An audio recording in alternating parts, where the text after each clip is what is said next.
ஹல்லேலூயா. கண்களை மூடி நாம் ஜெபம் செய்வோம். பிதாவே, இந்த காலவேளைக்காக நன்றி.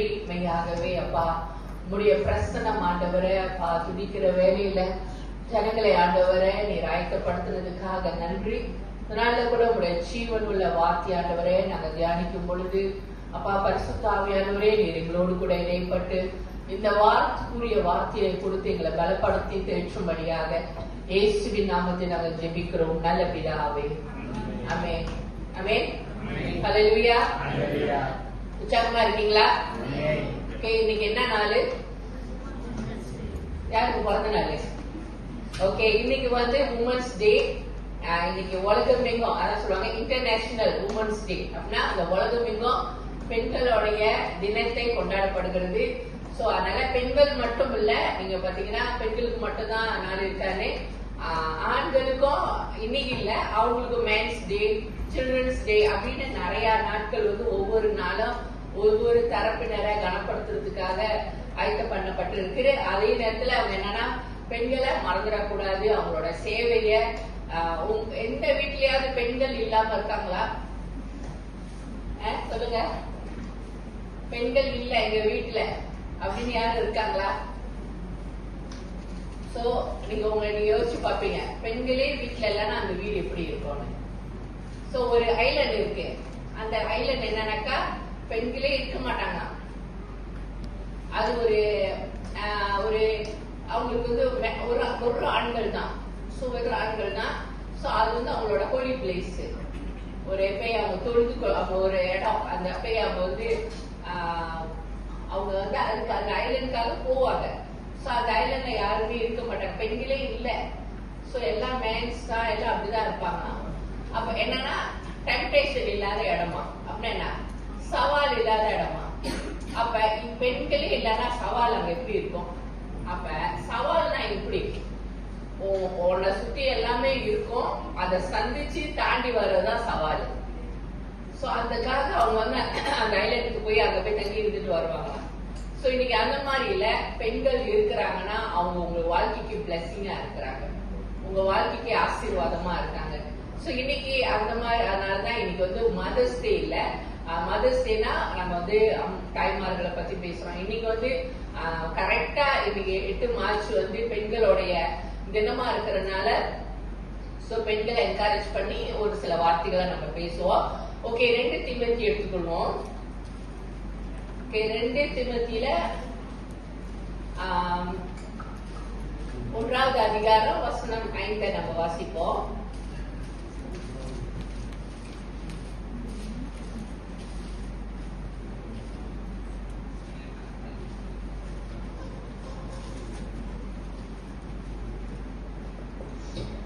அந்த விசுவாசம் முந்தி உன் பாட்டியாகிய லோவிசாளுக்குள்ளும் உன் தாயாகிய ஐனிகையாளுக்குள்ளும் நிலைத்திருந்தது, அது உனக்குள்ளும் நிலைத்திருக்கிறது என்று நிச்சயத்திருக்கிறேன். ஓகே, இது வந்து ஒரு வசனத்தை மட்டும் தான் நம்ம பாக்குறோம். அந்த விசுவாசம் முந்தி உன்னுடைய பாட்டியாகிய லெவிசாளுக்குள்ளும் உன் தாயாகிய ஜனிகேனுக்குள்ள, அப்படின்னா என்ன தெரியுமா? இங்கிலீஷ்ல வந்து யூனிஸ் அண்ட் லூயிஸ் போட்டிருக்கோம். சோ இவர்களுக்குள்ளாக பாக்குறாங்க. இந்த வசனத்தை சொல்றது யாருன்னா பவுல் சொல்றாரு. பவுல் வந்து இங்க ஒரு நபரை வந்து பாராட்டி பேசுறாரு. அப்ப அவர் என்ன சொல்றாருன்னா, முந்தி வந்து இத நான் உங்க பாட்டியோட வாழ்க்கையில நான் பார்த்தேன், அப்ப அடுத்தது உன்னுடைய தாயார்கிட்ட நான் பாக்குறேன், இப்ப நீ ஒரு வாலிப பையனை அந்த வாலிப பையன் வாழ்க்கைக்குள்ள பாக்குற. அந்த வாலிப பையன் பேர் யாரு உங்களுக்கு தெரியுமா? யார் அந்த வாலிப பையன்? அந்த புக்கோட பேரு தான் அந்த பையன். யாரு? தீமோத்திக்குள்ள நான் பாக்குறேன்றாரு. அப்ப ஒரு பாட்டியும் ஒரு உமன் தான், அப்புறம் அவங்க அம்மா, அவங்க 2 பேரும் சேர்ந்து இந்த ஒரு அருமையான வாலிப பையனாகிய தீமோத்தியோ வந்து ஒரு ஆவிக்குரிய ஒரு மகனை உருவாக்கி எடுத்திருக்காங்க. ஆவிக்குரிய மகனா என்னன்னாக்கா ஒரு ஊழியர் செய்யற அளவுக்கு, பவுலுக்கு உடன் ஊழியக்காரரா வர அளவுக்கு, உடன் ஊழியக்காரர் அசிஸ்டன்ட் பாஸ்டரா வருகிற அளவுக்கு ஒரு பாட்டியும் ஒரு அம்மாவும் உருவாக்கி இருக்காங்க. அப்ப ஒரு ஒரு தாய்மார்கள் ஒரு பெண்ணு வந்து ஒரு ஊழியக்காரங்களையும் உருவாக்குறதுல வந்து எவ்வளவு முக்கியமானவர்களா இருக்கிறாங்க. ஆமாவா இல்லையா? சோ இன்னைக்கு அதை குறிச்சுதான் நம்ம பார்க்க போறோம். இன்னைக்கு நீங்க பாத்தீங்கன்னா அந்த வசனத்துல பவுல் வந்து, நீங்க உங்களுக்கு தெரியும், பவுல் வந்து ரட்சிக்கப்பட்டு வருகிறதுக்கு முன்னாடி சவுலா இருந்தாரு. அப்ப சவுலா இருக்கும்போது அவரு சும்மா சாதாரண ஒரு மனுஷன் இல்ல, பயங்கரமா கற்று தேடி வந்த ஒரு ஊழியக்காரர் தான் அவரு. சோ அப்ப இயேசு கிறிஸ்துவ சொந்த ரட்சகராக ஏற்றுக்கொண்ட பிறகு அதுக்கு முன்னுக்கு நீங்க பாத்தீங்கன்னா சவுல் வந்து கிறிஸ்தவர்களுக்கு என்னது, கிறிஸ்தவர்களுக்கு வந்து என்ன ஒரு கொலை மிரட்டலா இருந்தாரு. சபையை துன்புறுத்தி கொண்டிருந்தாரு. ரட்சிக்கப்பட்ட கிறிஸ்தவர்களை போய் கொலை செஞ்சு கொண்டிருந்தாரு. நிறைய பாதிப்புகளை உண்டு பண்ணிக்கிட்டு இருந்த அந்த சவுலு இயேசு கிறிஸ்துவை ஏற்ற பிறகு அவர் அப்படி மாறிட்டாரு. ஃபுல்லா அவரோட வாழ்க்கை மாறி இப்ப வந்து இயேசுவுக்கு ஊழியம் செய்யற அளவுக்கு, இயேசுவோட சுவிசேஷத்தை சபைகளை ஸ்தாபிக்கிற அளவுக்கு பவுல் அநேக தேசங்களுக்கு கடந்து போயிட்டு இருந்தாரு. அப்ப இவர் ஒரு இடத்துக்கு போகும் பொழுதுதான் இந்த இடத்துல இந்த குடும்பத்தை பாக்குறாரு. ஒரு மிஷன் ஊழியமா போனப்பதான் அவர் இந்த இடத்துல பார்க்கும் பொழுது, அப்ப ஒரு ஊழியக்காரர் ஒரு மிஷனரியா போகும்போது அவங்களுக்கு எல்லாம் உடன் ஊழியக்காரர் தேவையா இல்லையா? ஒரு ஹெல்ப்பருங்க. பவுல் ஒரு இடத்துக்கு ஊழியத்துக்கு போகும் பொழுது அந்த இடம் புதிதா இருக்கலாம், அந்த ஊழியம் புதியம், அங்க உள்ளவர்கள் புதிதா இருக்காது. ஆனா அந்த இடத்துல அவங்களுக்கு ஹெல்ப்பரா இருக்கிறதுக்கு எல்லாமே ஹெல்ப்பரா ஆக முடியாது பவுலுக்கு. ஏன்னா பவுல் அவ்வளவு ஒரு நல்ல ஒரு தரமாக ஆயத்தம் பண்ணப்பட்டு ஒரு நல்ல ஒரு ஊழியக்காரர் அவரு. அப்ப அவரு கூட சேர்ந்து ஊழியம் செய்யணும்னா அவருக்கு அவரோட ஆவியோட ஒத்து போகிறவங்க தான் அதை செய்ய முடியும். ஆமாவா இல்லையா? இல்லாட்டினா முடியாது, மாம்சத்துல போய் செயல்பட முடியாது. அப்ப ஒரு பவுலோட லெவலுக்கு அவரோட ஆவியில ஒத்து போகிற அளவுக்கு ஒரு பாட்டியும் ஒரு அம்மாவும் ஒரு நல்ல ஒரு ஊழியக்கார வாலிப பையனை உருவாக்கி வச்சிருக்காங்க. இன்னைக்கு நம்மளுடைய இன்னைக்கு கற்றுக்கொள்ளுக்கு போற காரியம் தான். இன்னைக்கு நீங்க ஒரு தாயா இருக்கலாம், நீங்க ஒரு சகோதரியா இருக்கலாம், இன்னைக்கு மதர்ஸ் பேசுறத விட சிஸ்டரா இருக்கலாம், நீங்க யாரா இருக்கலாம். இன்னைக்கு ஆண்டவர் உங்க கரத்துல உங்களுக்கு பிள்ளைகளை கொடுத்திருக்கிறாரு. கற்பத்தின் கனியை கர்த்தர் உங்க வாழ்க்கையில உங்க கரத்துல கொடுத்திருக்கிறாரு.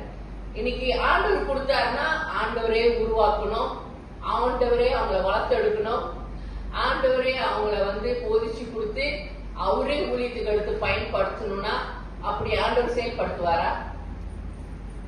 அப்ப என்னத்துக்கு அம்மா, என்னத்துக்கு அப்பா? ஆமாவா இல்லையா? ஆண்டவர் உங்களுக்கு குழந்தைய கொடுக்கிறார். ஆனா அந்த குழந்தைய ஆண்டவரோட வழியில நடத்த வேண்டிய பொறுப்பு யார் கையில இருக்கு? ஆண்டவர் கொடுத்த தாய் தகப்பன் கரத்துல இருக்கு.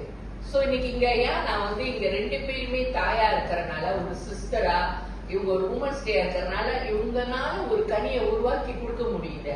அப்ப இங்க திமோத்தியோட அப்பா எங்க அப்படின்னு பாத்தீங்கன்னா, இங்க திமோத்தி அப்பாவை பத்தி சொல்லியிருக்க மாட்டாங்க. காரணம், திமோத்தியோட அப்பா வந்து ஒரு கிரேக்கரா இருந்தாரு. கிரேக்கர்னா யாரு? ஹாஃப் யூதரே மிக்ஸ் அவங்க. ஆனால ஆண்டவர் ஏற்றுக்கொண்ட ஒரு மனுஷன் தான். ஆனா அவர் குடும்பத்தோட வாழல, இந்த ஃபேமிலியோட இல்ல. அவங்க குடும்பம் வந்து பிரிஞ்சு போல. அவங்க அப்பா வேலை விஷயமா, அவங்க அப்பா வந்து கப்பல்ல வேலை செஞ்சாரு, திமோத்தியோட அப்பா. சோ அப்ப அந்த கப்பல்ல வேலை செய்யும் போது அவங்க அந்த பொருள் எல்லாம் ஒரு இடத்துல இருந்து இன்னொரு ஊருக்கு அனுப்பும் போது அவங்க என்னது லைக் ஒரு வருஷம் சென்றுதான் வருவாரு, இல்லைன்னா 2 வருஷம் சென்றுதான் வருவாரு. அப்ப அவர் ஃபேமிலியோட தங்குறது வந்து ரொம்ப குறைவு. அப்ப திமோத்திய வந்து அவரு வளர்த்து எடுத்தாருன்னு சொல்லுவாங்க, அங்க வாய்ப்பு இல்லை. ஆனா வளர்த்து எடுத்தது எல்லாமே வந்து பாட்டியும் அவங்க அம்மாவும் தான். சோ நல்லா வளர்த்து எடுத்தாங்களா இல்லையா? இன்னைக்கு சில நேரத்துல அப்பா இல்லாட்டினா பிள்ளைங்க வந்து ரொம்ப ராங்கி ஆயிட்டாங்க. அப்பா இல்லாதனால பிள்ளைங்க வந்து அவங்க இஷ்டத்துக்கு வளர்ந்து போயிட்டாங்க, கண்டிப்பு இல்லாம போச்சு. அதனால பிள்ளைங்களுக்கு வந்து பயம் இல்ல, என்னால ஆண்டவர்களை கொண்டாட முடியல, சர்ச்சுக்கு கூப்பிட்டா வரமாட்டாங்க, லைக் ரொம்ப கஷ்டமா இருக்கு, சொன்னா கேட்க மாட்டாங்க, இஷ்டப்படி சுத்துறாங்கன்னு சொல்லுவாங்க. ஆனா உண்மையா பாத்தீங்கன்னா இன்னைக்கு அவங்களுக்கும் அந்த சூழ்நிலை இருந்திருக்கலாம். ஆனா ஆரம்பத்திலேயே அவங்க என்ன பண்ணாங்க, சரியாய் வளர்க்க ஆரம்பிச்சாங்க. அப்ப ஒரு பாட்டி முதலாவது கத்தருக்குள்ள இருந்திருக்காங்க, ஆமாவா இல்லையா? அப்பதான் அவங்க மகளை உருவாக்க முடிஞ்சு. அப்ப ஒரு பாட்டி வந்து ரொம்ப முக்கியம். நீங்க உடனே வந்து நீங்க இங்க பாட்டியா இருக்கலாம், பாட்டியாக போகிறவங்களா இருக்கலாம், இன்னைக்கு உங்களுக்கு மகள் இருக்கிறாங்க, அடுத்தது பேர பிள்ளைங்க இருக்காங்க. இன்னைக்கு அந்த இங்க 3 தலைமுறையை நம்ம பாக்குறோம். அப்ப இந்த பாட்டியா இருக்கிறவங்க கர்த்தருக்கு பயந்து வாழ்ந்தவர்களா இருந்திருக்காங்க.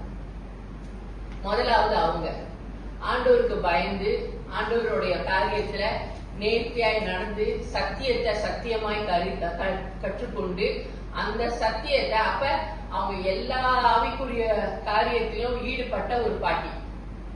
ஆவிக்குரிய காரியத்துல ஆவிக்குரிய எந்த ஒரு கூட்டம் இருந்தாலும் சரி, எங்க ஒரு அவங்க ஃபெலோஷிப் இருந்தாலும் சரி, அந்த ஐக்கியத்தோட வளர்ந்தவங்க தான் இந்த பாட்டி. அப்ப அந்த பாட்டி போனனாலதான் இந்த மகளையும் கூட கூட்டிட்டு இருக்காங்க. இந்த மகளை எப்படி நடத்துனாங்க? அப்ப ரொம்ப முக்கியமா இல்லையா? நம்ம நினைக்கலாம் நம்ம பரவாயில்ல, நம்ம வயசு போச்சு, நம்ம பிள்ளைங்க வரணும்.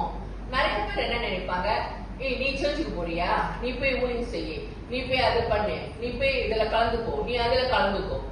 இப்ப எல்லாமே கலந்துக்கன்னு ஆர்டர் பண்ணுவாங்க. அவங்க எங்க இருக்கிறாங்கன்னு பாக்கணும். ஆர்டர் பண்றவங்க எங்க இருக்கிறாங்க? இங்க பாட்டி மகளை ஆர்டர் பண்ணல, மக பேர பையனை ஆர்டர் பண்ணல. பாட்டி முதலாவது கர்த்தருக்குள்ள இருந்தாங்க.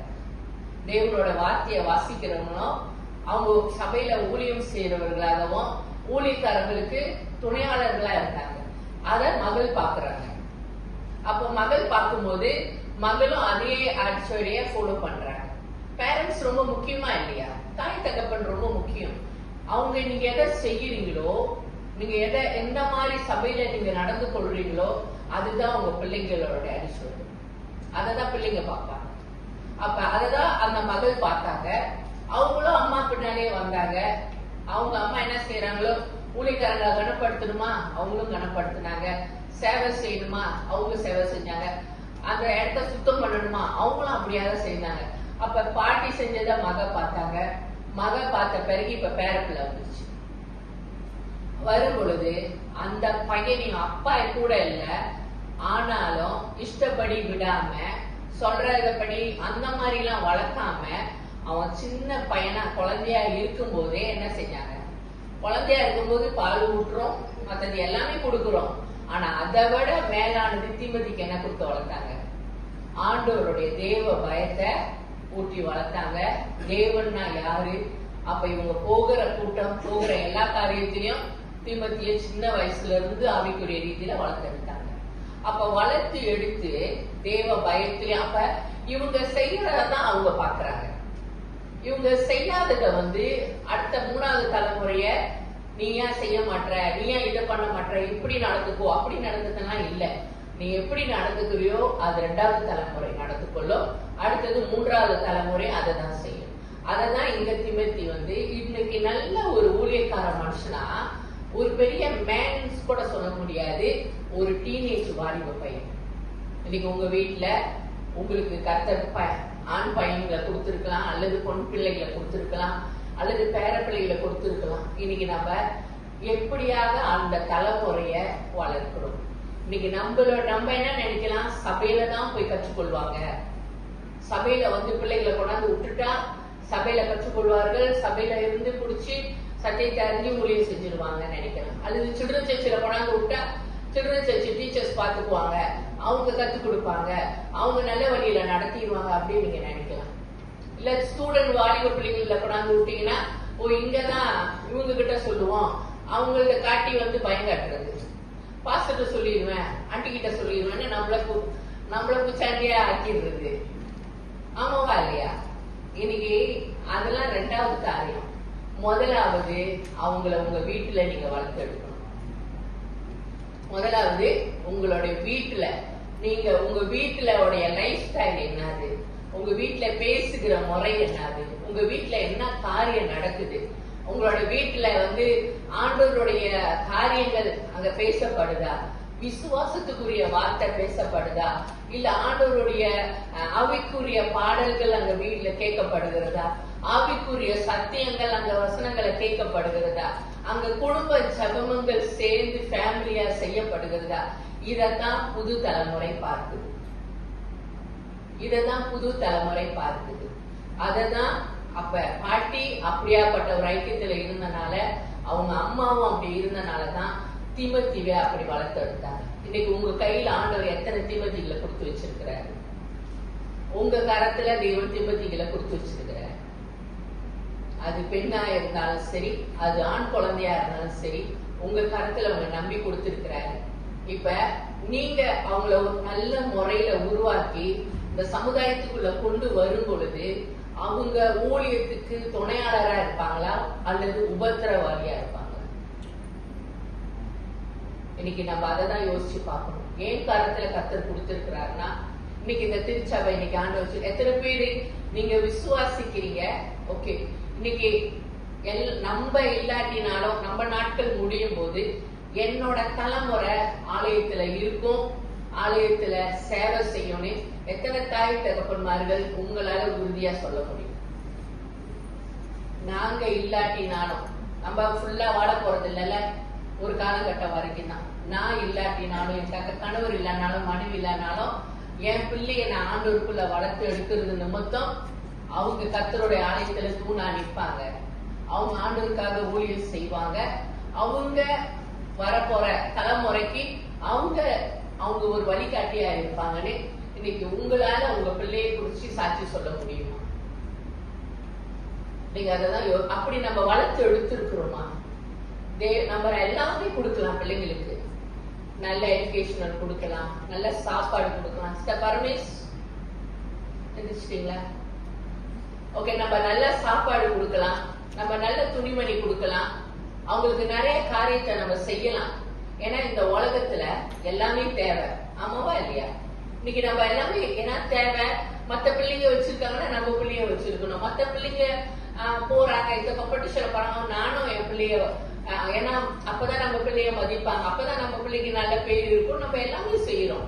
இன்னைக்கு அந்த காரியத்துலதான் நம்ம பிள்ளைகளை வளர்த்து எடுத்து அவங்கள மேல ஆக்கணும்னு நினைக்கிறோமே தவிர, ஸ்பிரிச்சுவலா பிள்ளைகளுக்கு போதிக்கிற காரியத்துல, வேத வசனத்தை கத்துக் கொடுக்கறதுலயோ, வசனத்தை மனப்பாடம் பண்ண வைக்கிறதுலயோ, அல்லது ஆவிக்குரிய ரீதியில அவங்க என்ன மாதிரி வளர்ந்து வருகிறாங்கன்னு இன்னைக்கு நம்ம செக் பண்றது போறோம்.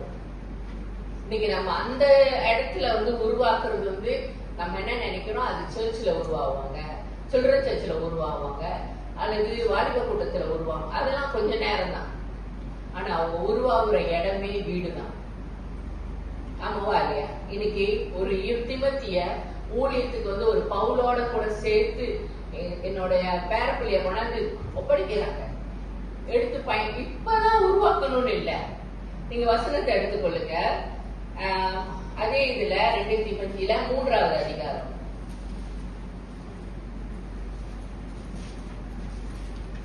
3வது அதிகாரத்துல வசனம் 14 15 வாசிங்க. நீ கற்று நிச்சயத்தை கொண்டவைகளில் நிலைத்திரு. ஓகே, இங்க பவுல் சொல்றாரு, இப்ப தீமோத்தேயு கிட்ட பேசுறாரு, நீ கற்று நிச்சயத்து கொண்டவைகள்ல நிலைத்திருன்னு. அப்படின்னா கற்று அப்படின்னா ஏற்கனவே இவர் கற்றுக்கொண்டாரு. அப்ப இவருக்கு கற்றுக் கொடுத்தது யாரு? சொல்லுங்க, இவருக்கு கற்றுக் கொடுத்தது யாரு? அவங்க பாட்டி, அவங்க அம்மா. இப்ப பவுல் சொல்றாரு, அப்ப அவங்க நல்ல டீச்சிங் கத்து கொடுத்துருக்காங்களா இல்லையா? பவுலே தெரிந்தவரா இருக்காரு. இப்ப அவரு சொல்றாரு, நீங்க எது கற்றுக்கொண்டீங்களோ அந்த கற்றுக்கொண்ட காரியத்துல தீமோத்தேயுவே நீ நிலைச்சிரு. இன்னைக்கு கற்றுக் கொடுக்கிற காரியம் ரொம்ப முக்கியமா இருக்கு. நம் பிள்ளைகளுக்கு அடுத்த தலைமுறைக்கு நாம் எதை கற்றுக் கொடுக்கிறோம், அவங்களுடைய ஆவிக்குரிய வாழ்க்கைக்கு எதை கற்றுக் கொடுக்கிறோம். அதுலயே பவுல் சொல்றாரு, இன்னொரு ஊழியக்காரர் சொல்றாரு, நீ கற்றுக்கொண்டதுல நிலைத்து இருன்றாரு. அப்ப பாட்டி கரெக்டா கத்து கொடுத்திருக்காங்க, அதே மாதிரி அம்மாவும் கரெக்டா கத்து கொடுத்தனால பவுலாகிய ஊழியக்காரர் சொல்றாரு, நீ கற்றுக்கொண்டதுல நிலைத்து இருன்றாரு. அடுத்தது அவைகளை இன்னார் இடத்தில் கற்றாய் என்று நீ அறிந்திருக்கிறதும் அல்லாமல், நீ அந்த காரியத்தை நீ யாருக்கிட்ட கற்றுக்கொண்டு இருக்கிறன்னு நீ அறிந்திருக்கிற. சோ யாருக்கிட்ட கத்துக்கொண்டாங்க? சோ அவங்க பாட்டி கிட்டையும் அவங்க அம்மா கிட்டையும். அடுத்தது கிறிஸ்து இயேசுவை பற்றும் விசுவாசத்தினாலே உன்னை ரட்சிப்புக்கேற்ற ஞானம் உள்ளவனாக்கத்தக்க பரிசுத்த வேத எழுத்துக்களை நீ சிறு வயது முதல் அறிந்தவன் என்றும் உனக்கு தெரியும். ஓகே, எந்த வயசுல இருந்து தெரிஞ்சு கொண்டாரா, கற்றுக்கொண்டாரா? சொல்லுங்க. சிறு வயதுல. சிறு வயதுல யார் கற்றுக் கொடுக்க முடியும்? சொல்லுங்க, யார் கற்றுக் கொடுக்க முடியும்? தாய் தகப்பன் தான். அப்ப சிறு வயதிலேயே உங்களுக்கு கர்த்தர் கையில் உங்க குழந்தைய கையில கொடுத்துருக்கிறாருன்னா, உங்களோட பிள்ளைகளை கொடுத்துருக்காருன்னா, வாலிப பிள்ளைகளை கொடுத்துருக்காருன்னா, யாரா இருந்தாலும் அவங்களுக்கு கற்றுக் கொடுக்க வேண்டியது உங்களுடைய கடமை. அவங்க சிறு வயதில இருந்தே நீங்க எப்படியா அவங்களை கற்றுக் கொடுக்குறீங்க, அவங்களுக்கு நீங்க போதிக்கிறீங்க, ஆவிக்குரிய ரீதியில அவங்களை எப்படி நீங்க ஆவிக்குரிய ரீதியில வளர்த்தெடுக்கிறீங்கன்னு இது உங்களுடைய கடமையா இருக்குது. சோ அதுதான் இங்க வசனம் சொல்லுது, நீ சிறு வயதுல இருந்தே கற்றுக்கொடு. சில பேர் சின்ன வயசுல இருந்து அவங்க எதுவுமே பண்ண மாட்டாங்க. லைக் சில தாய்மார்கள் அவங்க பிள்ளை போக்கிலேயே விட்டுருது. அவங்க என்ன விளையாட போறாங்களா, என்ன பண்றாங்க, ஒழுங்கா படிக்கிறாங்களா, படிக்கலையா, எல்லாமே ஒரு காலகட்டம் எல்லாத்தையும் முடிச்ச பிறகு ஒரு காலம் அவங்களால கண்ட்ரோல் பண்ண முடியல. சொன்னா கேட்க மாட்டாங்க, எதிர்த்து பேசுறாங்க, எதிர்த்து எல்லாம் பண்றாங்க, சர்ச்சு கூப்பிட்டா வர மாட்டாங்க, ஏதாவது சொந்தமா செஞ்சுக்கிட்டு இருக்கிறாங்கன்னு அந்த நேரத்துல கொண்டாந்து யார்கிட்ட ஒப்படைப்பாங்க? யார்கிட்ட கொண்டாந்து ஒப்படைப்பாங்க? யாருங்க? என்னால எங்களால ஒண்ணும் செய்யல, எங்க பேச்சு கேட்க மாட்டான், இது பண்ண மாட்டான், சொன்னா எதிர்த்து பேசுறான், சொன்னா இது பண்றான், இதுக்கு அங்கிட்டு பிள்ளைய உங்க கையில ஆண்டி உங்க சார் உங்க கையில கூப்பிடுறோம், நீங்க தான் எப்படியாவது பேசி கரை சேர்த்துருங்கன்னா நாங்க என்ன பண்ண முடியும்? சொல்லுங்க, முடியுமா? இங்க பவுலுகிட்ட ஒரு பாட்டியும் ஒரு அம்மாவும் தரமான ஊழியக்காரரை உருவாக்கி, லைக் வாலிப பையன் திமத்தி ஒரு நல்ல வாலிப பையன், அவரை கொண்டாந்து ஒப்படைக்கிறாங்க. உடன் வேலைக்காரரா எடுத்து யூஸ் பண்ணுங்க. அப்ப வீட்டுல தயார்படுத்த வேண்டியது யாருடைய பொறுப்பு? பவுல் இப்ப தயார்படுத்த வேண்டியது இல்ல. இதுக்கு மேல பவுல் திமத்திய உட்கார வச்சு இது படி, இந்த வசனம் படி, இது மனப்பாடம் பண்ணு, அதை பண்ணுன்னு சொல்றது பவுல் வேலை இல்ல.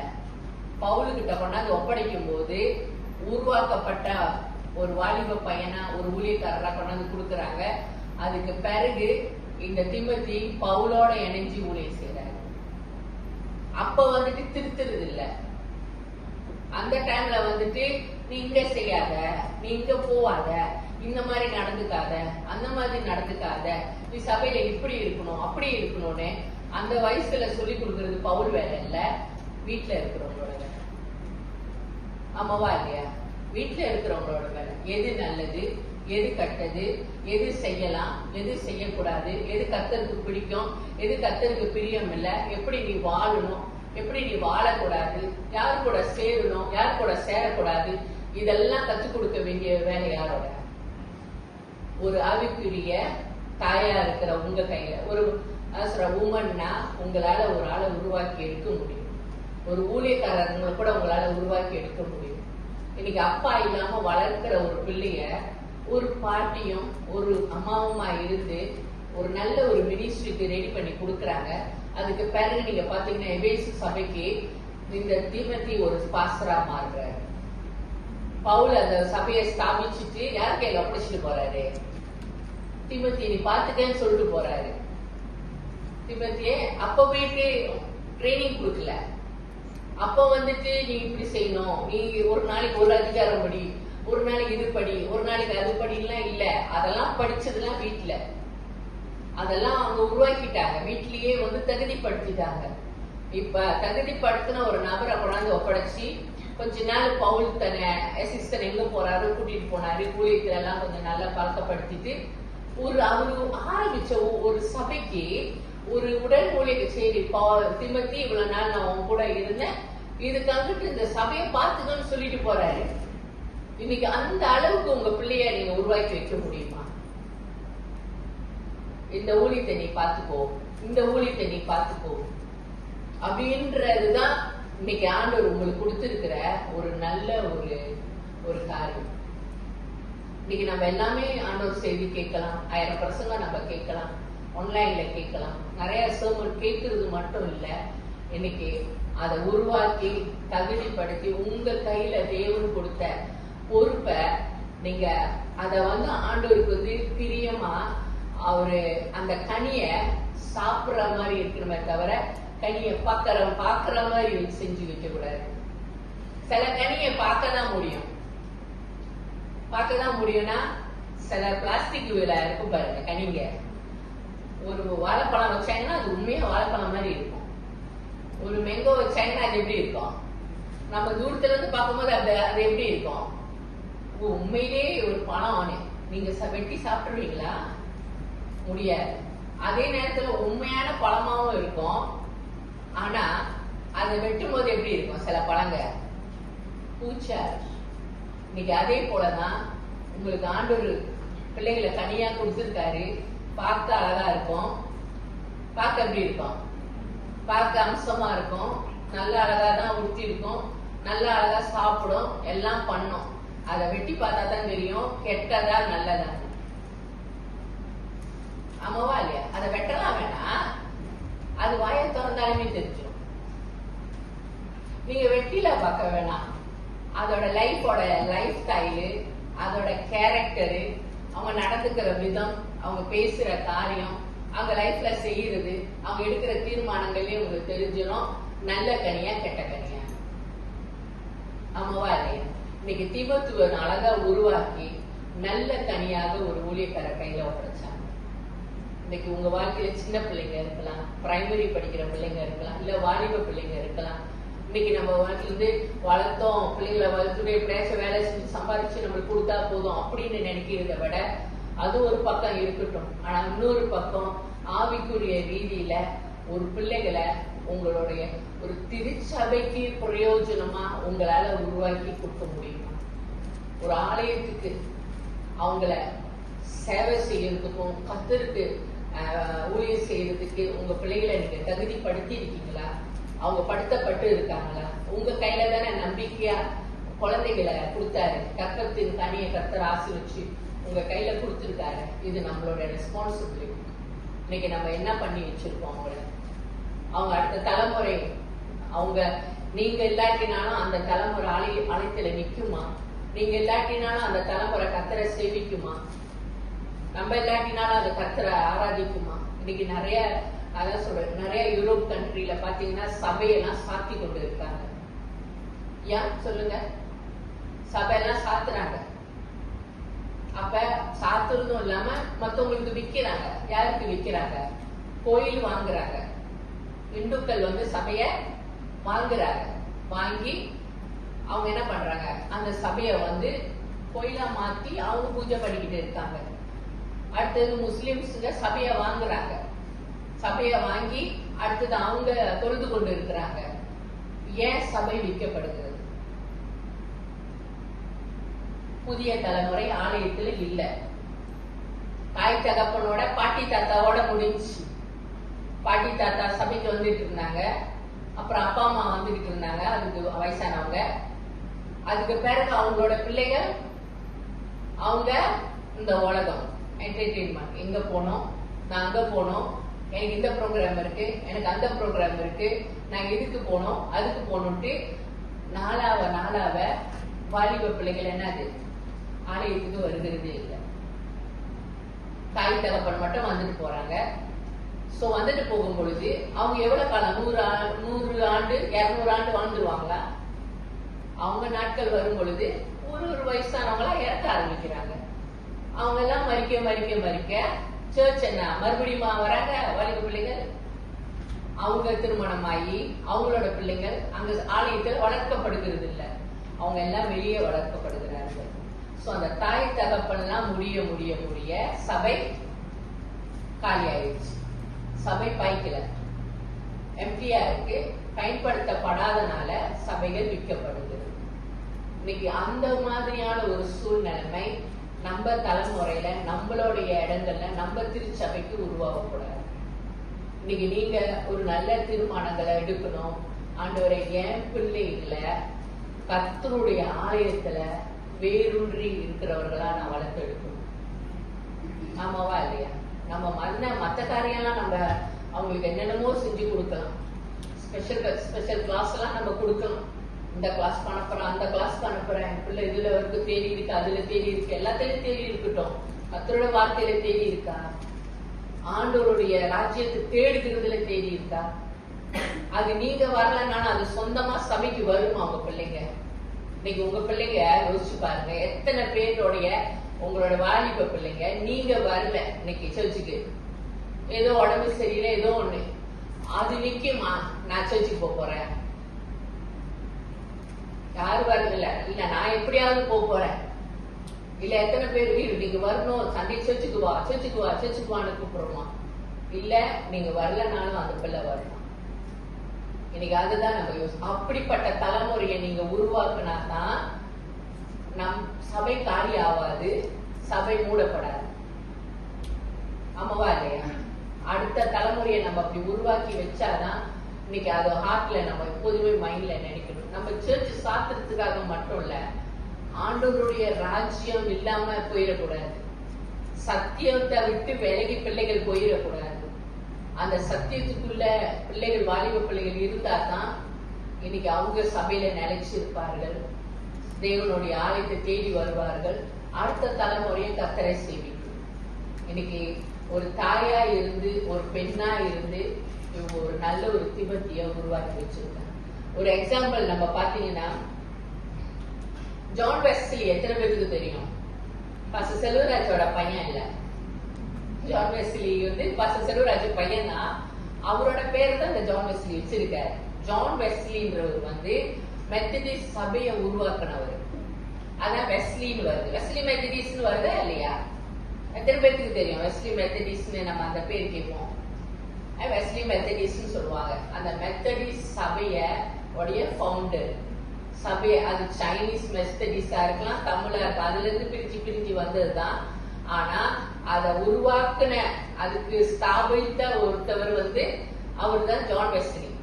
அதுல இருந்தா வெஸ்லி மெத்தடிஸ்ட்னு வந்துச்சு. அப்ப ஒரு இவ்வளவு பெரிய ஸ்தாபனத்தை உருவாக்குனவர் யாருன்னா ஒரு நல்ல ஒரு ஆவிக்குரிய தாயின் நிமித்தம் தான். அவங்க அம்மாவுடைய பெயர் வந்து சுசானா வெஸ்லி. அவங்க குடும்பத்துல 19 பிள்ளைங்க. உங்களுக்கு யாரும் 19 பிள்ளைங்க இருக்காங்களா?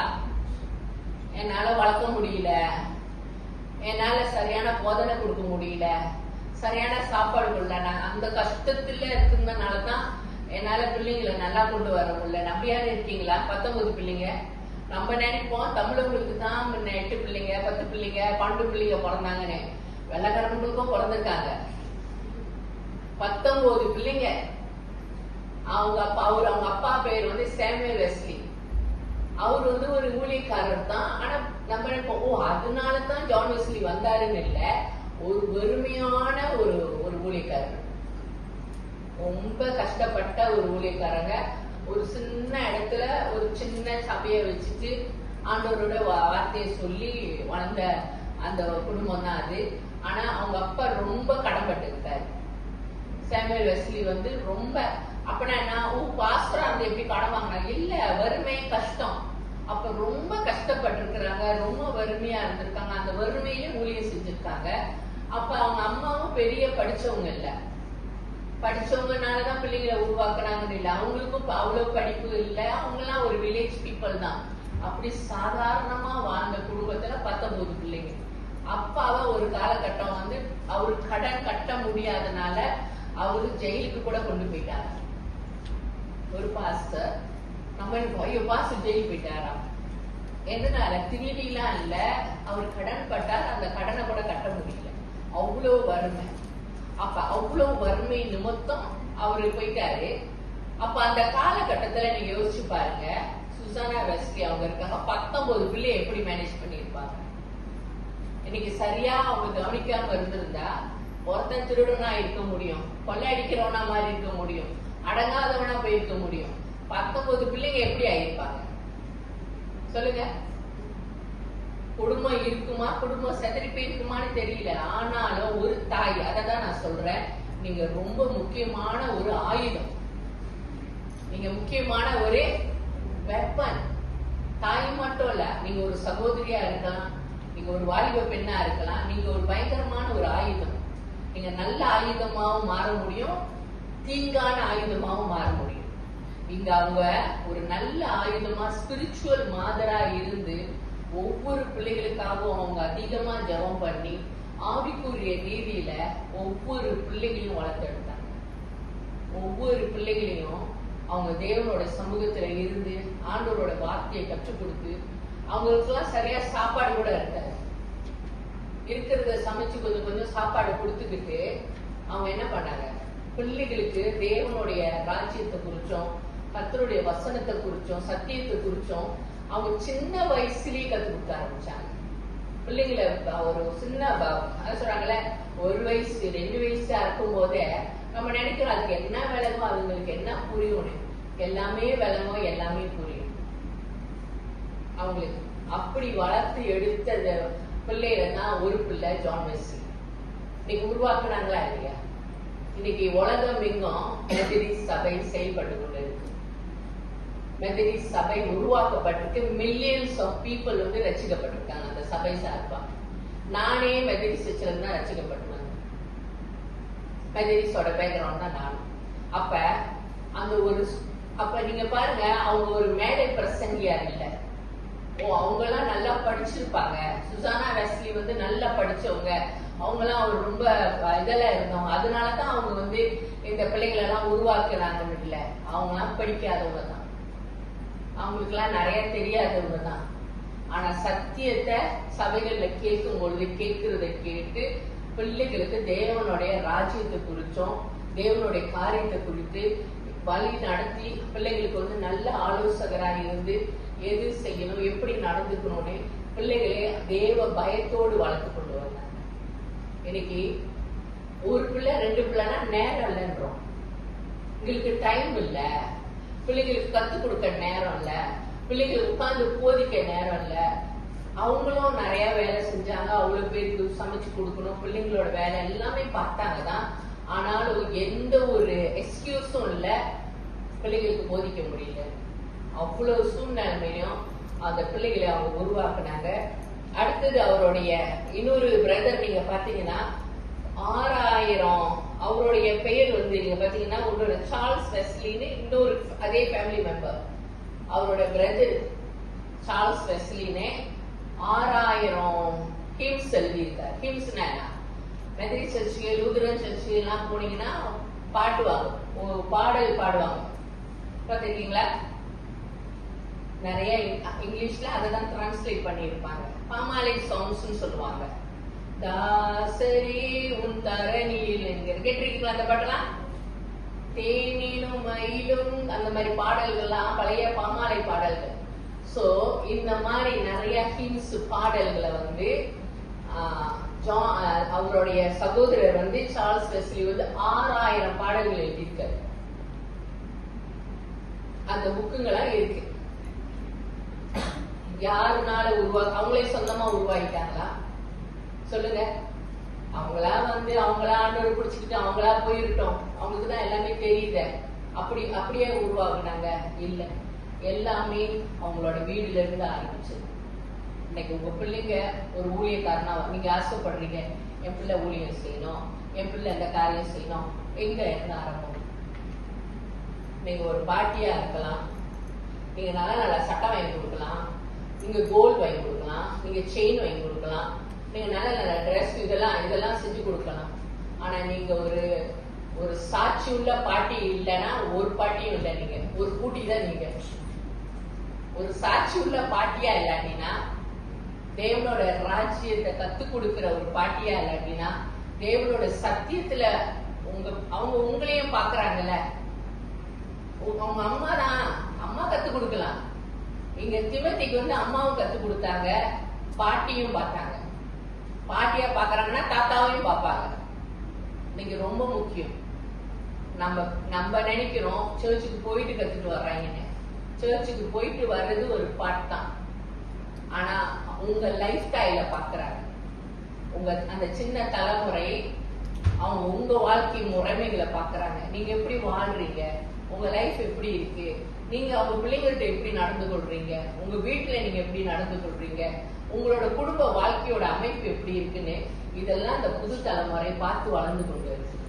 இன்னைக்கு அதுதான் ரொம்ப முக்கியம். இன்னைக்கு அதுதான் திமோத்திக்கு நல்ல ஒரு ஸ்ட்ராங்கான ஒரு அஸ்திபாரம்.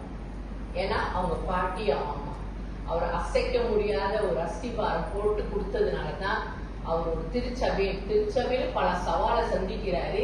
ஆனாலும் நினைச்சு நிக்கிறாரு. காரணம் அப்படிப்பட்ட அஸ்திபாரத்தை போட்டு கொடுத்துட்டாங்க. சோ இன்னைக்கு அதே போலதான் இன்னைக்கு சுதானா வெஸ்லி நம்ம பார்க்கும்போது அவங்க தகப்பனாரும் வறுமையில தான் இருந்தாரு, பணக்கார குடும்பம் இல்ல. நம்ம நினைக்கலாம் வறுமை கஷ்டம், எங்க கிட்ட நல்ல துணி இல்ல, எங்க கிட்ட நல்ல வீடு இல்ல, எங்க கிட்ட நல்ல காரியம் இல்ல, இதெல்லாம் ஒரு காரணமே இல்ல பிள்ளைகளை அடுத்த தலைமுறையை கத்திற்குள்ள வழி நடத்துது. அவங்க எல்லாத்திலயும் பட்டினியிலயும் இருந்தாங்கதான் 19 பிள்ளைக்கு சாப்பாடு போட்டுருக்கணுமே. யோசிச்சு பாருங்க, பாதி வயிறு தான் சாப்பாடு கொடுத்துருப்பாங்க. ஆனாலும் ஆண்டவருடைய வார்த்தை ஆதாரமா கொடுத்தாங்க. கொடுத்ததுனாலதான் ஜான் வெஸ்லி ஒரு பெரிய எழுப்புதலை கொண்டாந்தாரு. அப்பனா இந்த மெத்தடிஸ்ட் சர்ச் எல்லாம் எதுல இருந்து வெளியானதுன்னா கத்தலிக் தான். ஆரம்பத்துல கத்தலிக் தான் இருந்துச்சு. அப்ப ஒரு ரிவைவலை கொண்டு வந்தவர் தான் ஜான் வெஸ்லி. அப்போ ஒரு எழுப்புதலை கொண்டு வந்துதான் அவரு ஒரு ஸ்தாபனத்தையும் உருவாக்கினார். மெத்தடிஸ்ட் சபையை உருவாக்கி அது அதுல இருந்து பிரிஞ்சு வந்ததுதான் புரொட்டஸ்டன்ட். நம்பலாம் ஏஜிலாம் மெத்தடிஸ்ட் அப்படியே வந்ததுதான். ஆரம்பத்துல கத்தலிக் தான் சபையா இருந்துச்சு. இன்னைக்கு ஒரு பெரிய எழுப்புதலை கொண்டு வந்தவர் ஜான் வெஸ்லி. அவரோட சகோதரர் பல ஆண்டவரோட பாடல்களை எழுதி இருக்கிறாரு. மத்த எல்லா ஃபேமிலி மெம்பர்ஸ் எல்லாமே ஆண்டவரோட ஊழியத்தை செஞ்சாங்க. இன்னைக்கு ஒரு சுசானா வெஸ்லி அவங்க ஒரு சின்ன ஃபேமிலி தான். இன்னைக்கு அவங்க பிள்ளைகள் எல்லாத்தையும் ஆண்டவருக்குள்ள நடத்தினாங்க. இன்னைக்கு ஒரு உமன்ஸ் டேயா இருக்கிறதுனால இன்னைக்கு நீங்க நினைக்கலாம், நான் என்ன செய்ய முடியும், என்னால இது முடியல, எனக்கு இது கஷ்டம், நான் என்ன பண்ண முடியும், நான் சொன்னா கேட்பாங்களா, என்னோட சொல்லுக்கு அந்த மரியாதை இல்லை அப்படின்லாம் நீங்க நினைக்கலாம். ஆனா உண்மையா பாத்தீங்கன்னா நீங்க அதான் யோசிக்கணும். நீங்க கர்த்தருக்குள்ள வேரூன்றி இருந்தா தான் நீங்க அடுத்த தலைமுறையை உருவாக்க முடியும், அதுக்கு அடுத்த தலைமுறையை உருவாக்க முடியும்.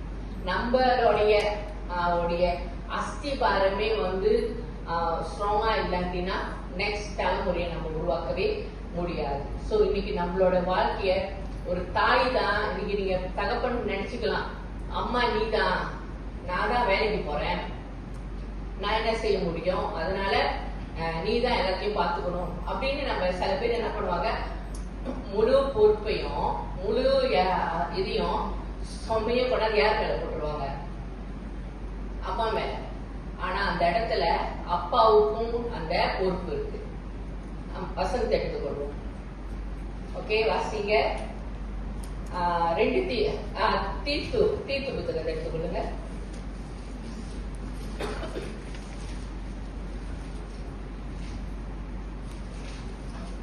ஓகே, தீத்து எடுத்துக்கொள்ளுங்க.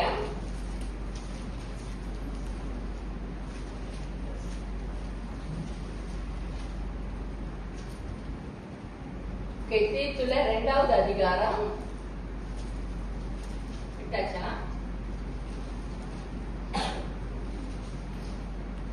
ஓகே, வசனம் 2 வாசிங்க.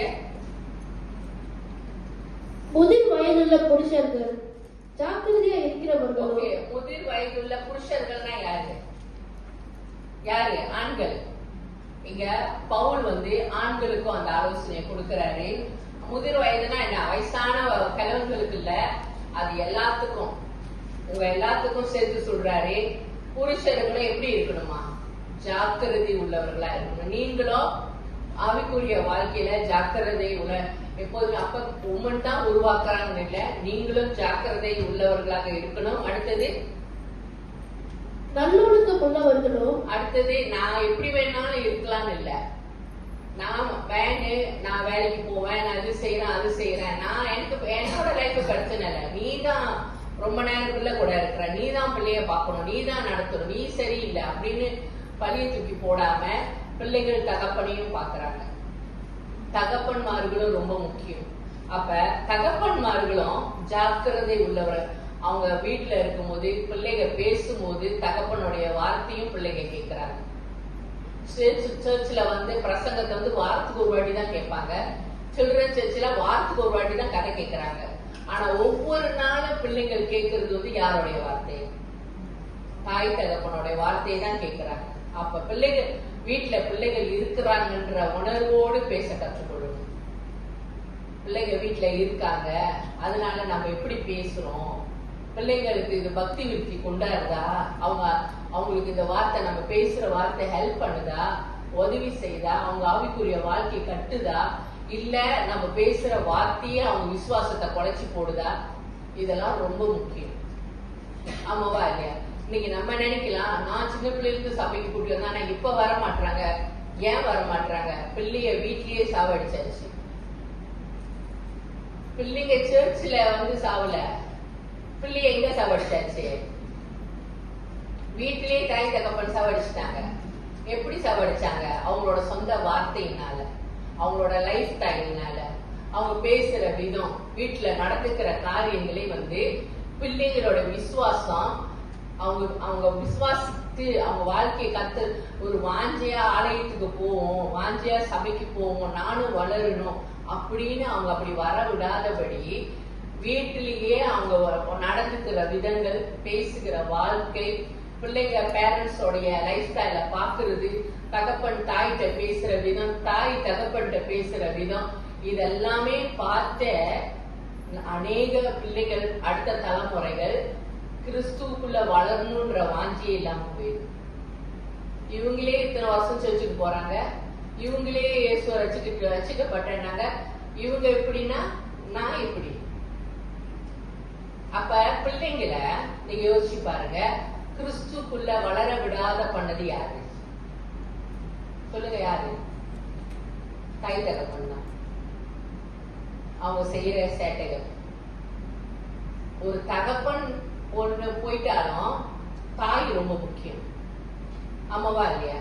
இப்ப இங்க திமத்தியோட லைஃப்ல பாத்தீங்கன்னா தகப்பன் அங்க இல்ல, ஆவிக்குரிய ரீதியில கொண்டு வந்து சேர்க்கறதுக்கு. ஏன்னா தகப்பன் தான் அவுட் ஸ்டேஷன் வேலைக்கு போயிடுறாரு, அவரு எப்பயாச்சும் ஒரு நாள் தான் வராரு. அப்ப ஒரு தாய் செய்யலாம்ல, அவங்களே கொண்டு வர்றது இல்ல, அவங்களே ஒழுங்கா சபைக்கு வரலன்னா, அவங்களே ஆண்டவர் காரியத்துல கலந்துக்கிறது இல்லைன்னா, அவங்களே கர்த்தருடைய ராஜ்யத்துல பங்குள்ளவர்களா இல்லாட்டினா அடுத்த தலைமுறை எப்படி வரப்போகுது? இன்னைக்கு அப்பாவும் இல்லைன்னா, இப்ப இங்க இந்த தாயும் வந்து இப்பதான் கனவுதான் இல்லையே, நம்ம நினைச்சா போவோம், இல்லைன்னா இருப்போம், இல்லைன்னா ஏதாச்சும் ஃபங்க்ஷன்னா போவோம், நம்மளுக்கு இவங்க சரி அப்பாதான் இல்ல, இப்ப நம்ம இன்கம் நம்ம பார்க்கணும்ல, நம்மளும் வேலை செய்யணும்ல, நம்மளும் சம்பாதிக்கணும்ல, நம்மளும் காசு தேடணும்ல, அப்ப எப்படி குடும்பம் நடத்தணும்னு சொல்லிட்டு இந்த பாட்டியும் இவங்களும் பூவை கடை போட்டா என்ன ஆகுது? ஞாயிற்றுக்கிழமை தான் நம்மளுக்கு பிசினஸே, ஞாயிற்றுக்கிழமை தான் நம்மளுக்கு எல்லாம். அப்ப நம்ம பசையார போடுவோம், நம்ம லஞ்ச் போடுவோம், நம்ம ஏதாச்சும் கடை கொடுத்துறப்போம், நம்ம ஏதாவது பண்ணுவோம், இன்கம் செய்வோம், எங்கேயாச்சும் யாரையும் போய் பார்த்து நம்ம போய் இந்த மாதிரி ஏதாச்சும் வியாபாரம் பண்ணுவோம், அப்பதான் நம்மளுக்கு வருமானம் வரும் அப்படின்னு இந்த பாட்டியும் இந்த அம்மாவும் நினைச்சிருந்தா திமத்தி எங்க உருவாகுது? உருவாயிருப்பாரா? எங்க உருவாகுறது? உருவாக முடியாது. இன்னைக்கு அப்படிதான் அநேக தாய்மார்கள் செஞ்சு கொண்டு இருக்காங்க. அவங்க அடுத்த தலைமுறையை பத்தி கவலையே இல்லை. அது வளருதா? அது சபைக்கு போதா? அது ஆண்டவருக்குள்ள இருக்குமா? அது இருக்காதா? அது ஏதாவது ஊழியம் செய்யுமா? இல்ல அப்படியே கிளம்பி போயிருமான்னு அவங்களுக்கு அக்கறை. அவங்க லைஃப பத்தி தான் அவங்க. என் லைஃப்ல நான் போறேன், எனக்கு தான் தெரியும் என் கஷ்டம். எனக்கு அவங்களுக்கும் கஷ்டம் இருந்திருக்கும் தான், கணவன் கூட இல்லை. அப்ப அவங்களுக்கும் ஃபைனான்ஸ் தேவைப்பட்டிருக்கும் தானே. வயசான பாட்டி, ஒரு அம்மா, ஒரு வாலிப பையன், 3 பேருக்கும் பொருளாதார தேவை இருந்திருக்கும் தானே. ஆனா ஏன் ஆலயத்துக்கு வந்தாங்க? ஏன் கர்த்தருடைய ராஜ்யத்துல முக்கியத்துவம் கொடுத்து இருந்தாங்க? ஏன்னா அடுத்த தலைமுறை என்னை பார்த்து வளரும், அடுத்த புது தலைமுறைய நான் எப்படியாவது கர்த்தருக்குள்ள வளர்த்து கொண்டு வரணும்னு பொருளாதாரத்தை கர்த்தர் சந்திச்சிருப்பாரு, தேவைகளை கர்த்தர் சந்திச்சிருப்பாரு. அவங்கள வாழ வச்சாரா இல்லையா ஆண்டவர்? ஒரு ஊழியக்காரரை உருவாக்கி ஒரு சபைக்கு பாசரம் உண்டாக்கிட்டாங்க.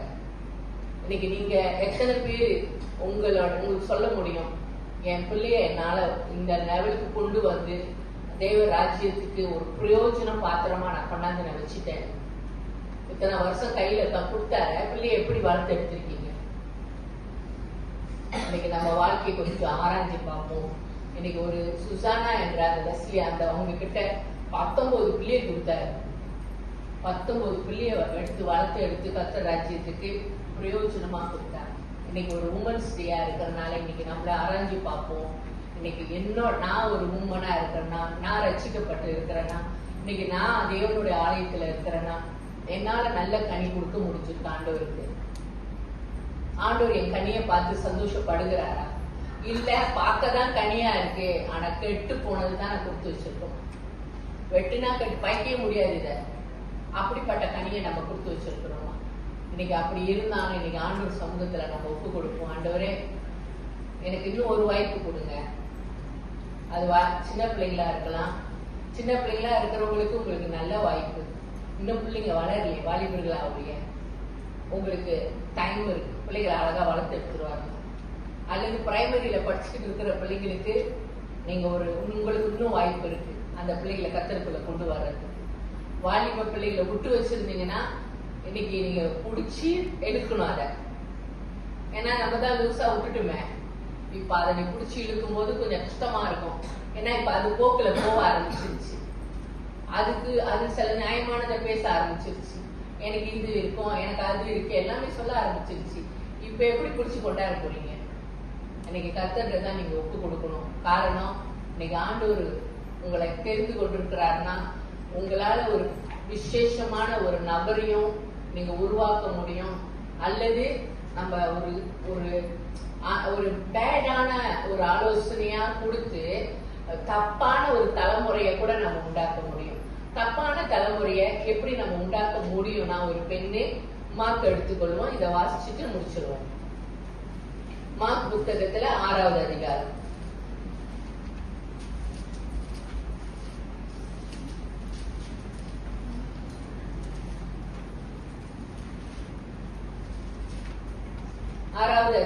வசனம் 22 வாசிங்க. ஏரோதியாவின் குமாரத்தி சபை நடுவே வந்து நடனம் பண்ணி ஏரோதுவையும் அவனோடு கூட பந்தி இருந்தவர்களையும் சந்தோஷப்படுத்தினார். அப்பொழுது ராஜா சிறு பெண்ணை நோக்கி, உனக்கு வேண்டியதை என்னிடத்தில் கேள், அதை உனக்கு தருவேன் என்று சொன்னதும் அல்லாமல், நீ என்னிடத்தில் எதை கேட்டாலோ அது என் ராஜ்யத்தில் பாதியானாலோ அதை உனக்கு தருவேன் என்று அவளுக்கு ஆணையம் இட்டான். அப்பொழுது அவள் வெளியே போய் நான் என்ன கேட்க வேண்டும் என்று தன் தாயினிடத்தில் கேட்டாள். அதற்கு அவள், யோவான் ஞானஸ்நானனுடைய தலையை கேள் என்றாள். இது யாரு சொல்லுங்க? ஒரு தாய். யார் இது? ஒரு தாய். யாரோட தலையை கேட்கிறாங்க? யோவான் ஸ்நானனுடைய. இன்னைக்கு நான் தான் சொன்னேன், ஒரு தாய், ஒரு பாட்டி, ஒரு தாய் ஒரு தீமத்திய உருவாக்கி ஒரு அசிஸ்டன்ட் பாஸ்டரா உருவாக்கி கொடுத்தாங்க ஒரு தலைமுறை. இன்னைக்கு அந்த தாய் கத்தருக்குள்ள இல்லாட்டினா, கத்தருடைய ஆலோசனையில இல்லாட்டினா, தேவ பயம் இல்லாட்டினா, இன்னைக்கு அதே தாய் வந்து இங்க யோவான் ஸ்நானன் வந்து யார்? அவரு தேவனால முன்குறிக்கப்பட்டவரு, ஒரு தீர்க்கதரிசி, ஒரு ஊழியத்துக்காக அனுப்பி வைக்கப்பட்ட ஒரு மனுஷன். இன்னைக்கு அந்த தாய் என்ன பண்றாங்க? தப்பான ஆலோசனையை கொடுத்து, நீங்க எனக்கு வந்து ராஜ்யத்துல பாதியெல்லாம் ஒண்ணு வேணாம், நீ வந்து யோவான் ஸ்நானனோட தலையை கேளு. ஏன் சம்பந்தம் இல்லாம தலையை கேட்கிறாங்க சொல்லுங்க? காரணம், யோவான் ஸ்நானன் வந்து தன் தாய் தவற வந்து கண்டிச்சது நிமித்தம் அங்க ஒரு தவறு நடந்துச்சு. அந்த தவற அவர் கேட்டாரு, நீ இதை செய்யக்கூடாது அப்படின்னு அவரை அந்த தவற கண்டிச்சது நிமித்தம் அந்த தாய்க்கு வந்து யார் மேல கோவம்? யோவான் ஸ்நானன் மேல கோவம். வாய்ப்பை எதிர்பார்த்துக்கிட்டு இருந்தாங்க, எப்படா பழி வாங்கலாம், எப்ப இந்த மனுஷனை நம்ம பழி வாங்கலாம். அந்த கோபம் அவங்கள சரிப்படுத்திக்கிறதுக்கு அவங்க அங்க விருப்பம் இல்லை. ஒரு தவறு நடந்துச்சு, அவங்க தப்பான வாழ்க்கையில இருந்தாங்க. அந்த தப்பான வாழ்க்கையை கண்டிச்சது நிமித்தம் அதை அவங்களால திருத்தி கொள்ள முடியல. நான் செய்யறது தவறு, நான் சரிப்படுத்திக்கிறேன், சரிப்படுத்த அவங்க ஆயத்தம் இல்லாம அந்த கோபத்தை உள்ள வைத்துக்கொண்டு காத்து இருந்தாங்க. நான் எப்படி உன்னை திருப்பி அட்டாக் பண்ணலாம். ஒரு வாய்ப்பு வந்துச்சு. ஏரோதுக்கு முன்பாக தன்னோட மகன் டான்ஸ் ஆடுறாங்க. நிறைய விருந்தாளிகள் வந்திருந்தாங்க. அப்ப அவர் சொல்றாரு, நீ இவ்வளவு விசேஷமா டான்ஸ் ஆடி இருக்க, உனக்கு நான் என்ன கிஃப்ட்? இப்போ ஒரு வாலிப பிள்ளை யங்கானது அருமையா டான்ஸ் ஆடி இருக்குன்னா அது என்ன கிஃப்ட் கேட்கும்? சொல்லுங்க, ஒரு வாலிப பிள்ளை கேட்கிற கிஃப்ட் அது. அப்ப யார் கேட்க வச்சது? சொல்லுங்க, யாரு? ஒரு அம்மா. இன்னைக்கு ஒரு அம்மா, அதான் நான் சொன்னேன், நீங்க நல்ல ஆயுதமாவும் ஆக முடியும், நீங்க தீங்கான ஆயுதமாவும் மாற முடியும். ஒரு ஊழியக்காரரை உருவாக்கி கொடுக்கவும் முடியும். ஒரே அந்த ஊழியக்காரரை உன்னுடைய பாவத்து நிமித்தம், உங்களுடைய ரிவெஞ்ச் நிமித்தம் அழிச்சு போடவும் முடியும். இங்க ஒரு ஊழியக்காரர் ஒரு மரணத்துக்குள்ள கொண்டு போறாங்க. ஆனா தேவன் அனுமதிக்காம எதுவும் நடக்காது. பட் ஆனா அந்த ஒரு சூழ்நிலைமை யார் நிமித்தம் வருது? ஒரு தாய். அப்ப ஏழு ராஜா வார்த்தை கொடுத்தாருன்னா, அவங்க ராஜாக்கள் வார்த்தை கொடுத்தாங்கன்னா அந்த வார்த்தை அவங்க நிறைவேற்றுவாங்க. ஆனா அவருக்கு எந்த ஒரு தனிப்பட்ட முறையிலும் யோவான் ஸ்நானன் மேல பகை இல்லை. அவருக்கு யோவான் ஸ்நானன் மேல நல்ல அபிப்பிராயம் இருந்துச்சு. ஆனா இங்க சொன்னது நிமித்தம், அவருடைய வார்த்தையை அவர் மாத்திக்கொள்ள முடியாதது நிமித்தம் வேற வழி இல்லாம யோவான் ஸ்நானனுடைய தலை ரெண்டாக வெட்டப்பட்டு ஒரு பெரிய தாம்பூலத்துல கொண்டாந்து கொடுத்தாங்க. ஒரு தட்டுல கொண்டாந்து கொடுக்குறாங்க. கொடுத்தோன்னா அந்த பிள்ளை எங்க கொண்டு கொடுக்குது? அவங்க அம்மா கிட்ட கொண்டு கொடுக்குது. இன்னைக்கு எப்படிப்பட்ட ஒரு பூமானா நம்ம இருக்கணும்?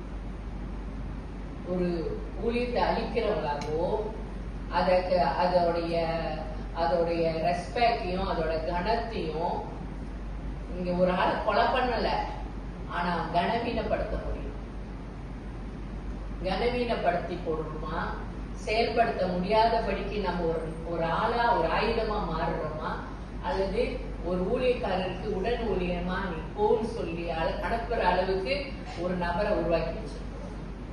இன்னைக்கு எவ்வளவு முக்கியமான ஒரு பங்கு ஒரு உமனா இருந்து செயல்பட முடியும். இன்னைக்கு அவங்களுக்கு எவ்வளவு பவர் இருக்கு. உமன்னா அம்மான்னு இல்லை, நீங்க ஒரு யங் கேர்ளா இருக்கலாம், ஒரு வாலிப பெண்ணா இருக்கலாம். அது வாலிப பெண்ணுங்களுக்கு தான் சொல்லல, நீங்க ஒரு யங் பாயா இருக்கலாம், யாரா இருக்கலாம். உங்களுக்குள்ள கர்த்தர் ரெண்டு விதமான காலிங்க கர்த்தர் வச்சிருக்க.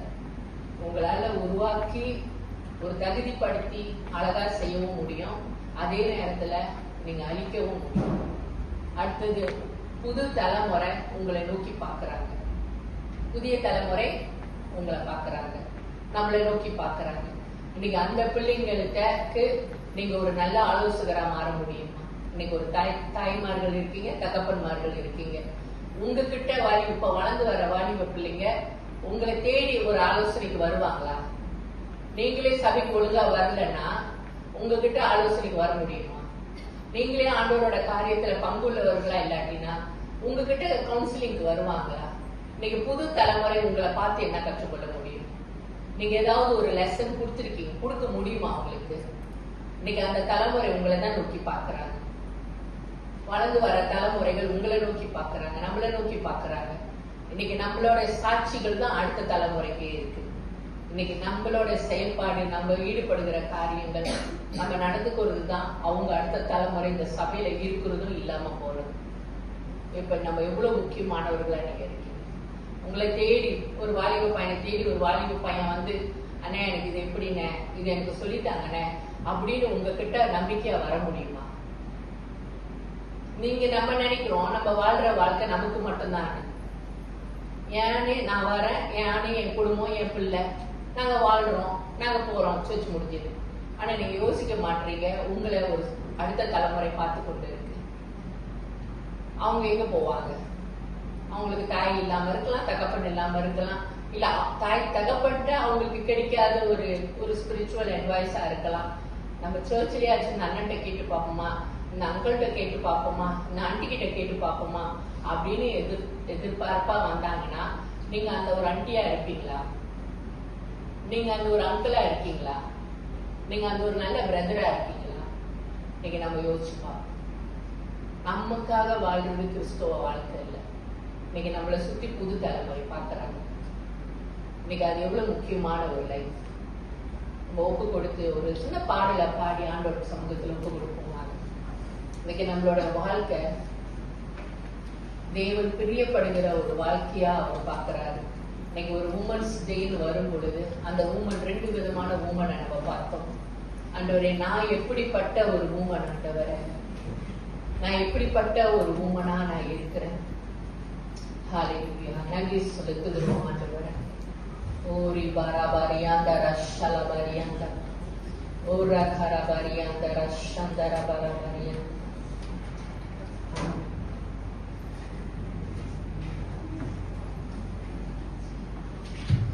ஒப்பு கொடுப்போம்.